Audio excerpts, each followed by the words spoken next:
الرحیم نن ان شاء الله زموږ د علم الصرف اولین اتم سبق ته او بنیادی اصطلاحات شروع دي په دې کې نن ان شاء الله موږ فعل معروف یا فعل معلوم فعل معروف معنا دا معلوم دغه نن معلومه چې یاره فعل معروف څه ته وایي او فعل مجهول څه ته وایي.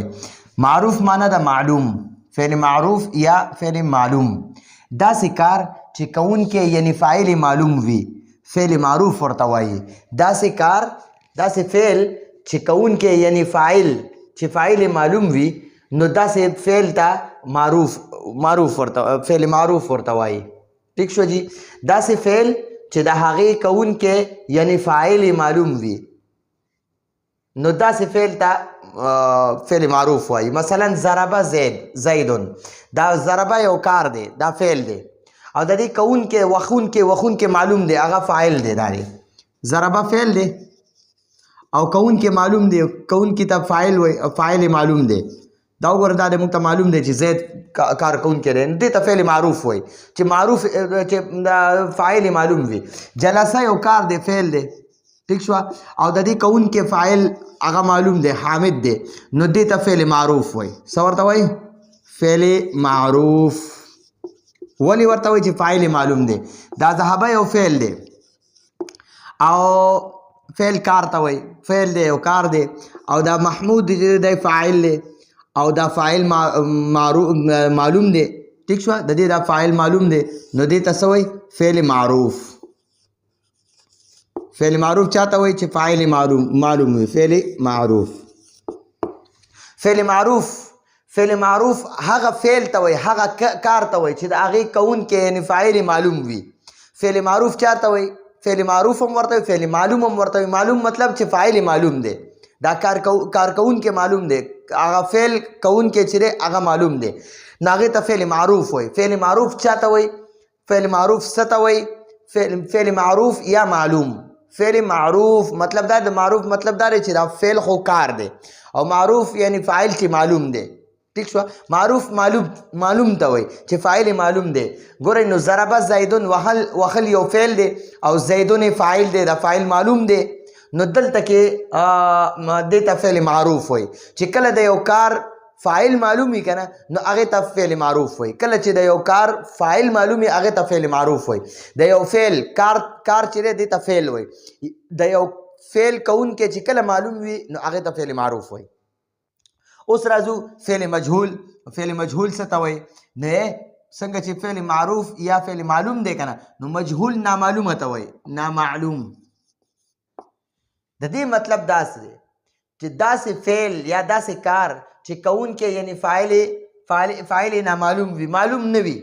چې کله د یو فعل کوونکی د یو فعل فاعل معلوم وي هغې ته فعل معروف وایي او چې کله د یو فعل فاعل معلوم نه وي هغې ته فعل معروف وایي. لکه مثلا زه ووالی شومه، ما وخل وخوړه خو چې چا والی ما هغه معلوم نه دی. یا زما مدد وشو خو چې چا زما مدد کړی دی هغه معلوم نه دی. ٹھیک شوه. یا ما نه غلا وشوه، ما نه را قلم پټ شو، دا رانه چا پټ کو خو چې چا پټ کړی دی هغه معلوم نه دی نو دې کار ته د غلا کول یو کار دی. ٹھیک شوه. او چې چا کړی دی هغه معلوم نه دی، فاعل معلوم نه دی نو دې ته فعل مجهول وایي. لکه مثلا اوس دلته کې ګورئ جی، ها داسې کار چې کوونکی یعنی فاعل نامعلوم وي نو داسې فعل ته فعل مجهول یا فعل نامعلوم وایي. مثلا ضربه، هلته کې ضربه زیدون وکنه، دلته ضربه عمرون شو. نو وګورئ ته به وایې چې یاره دا خو د فاعل په شانتې د اعراب دی. اعراب دی دو زبر یا دو پیش یا یو پیش تا، یا دو زبر او الف او یا یو زبر ته وایي، او یا دو زیر یا یو زیر ته وایي. خو د واحد اسم ها د تصنیع او د جمع هغه اعراب بدل دی، د واحد اسم داسې اعراب ویجي. نو ګورئ دا ضربه دا فعل دی، خو ګورئ دا ضربه نه دی، ضربه دا بیا مجهول شو. او دا عمرون چې دی دا اصل کې عمرنو، دا مفعولو خو دلته کې ورله د فاعل دغه میلاو شو، د فاعل اعراب ورته میلاو شو نو دا مفعول دی. دې مفعول ته نائب فاعل وایي. نائب فاعل.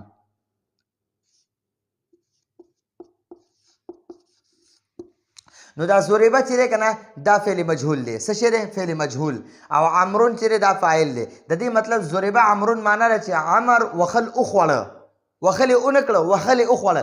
د ضربه زیدون مطلب دا دی چې زید وخل وکړه، هلته فاعل معلوم دی. او دلته د ضربه عمرون مطلب دا دی، وګوره هلته ضربه دی، دلته ضربه دی.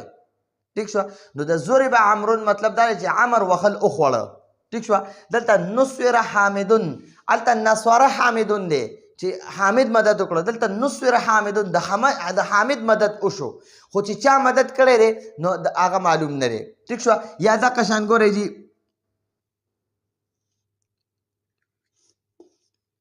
اوکیل الخبز، اوکیل الخبز، روټۍ وخوړی شوه، روټۍ وخوړی شوه، خو چې چا خوړلې ده نو خوړونکی معلوم نه دی. نو چې کله فاعل معلوم نه وي نو هغې ته فعل مجهول وی، او چې کله فاعل معلوم وي هغې ته فعل معروف وی. نو دا زموږ د نن ورځې سبق و. راتلونکي سبق پر اجازت غواړو. السلام علیکم ورحمة الله وبرکاته.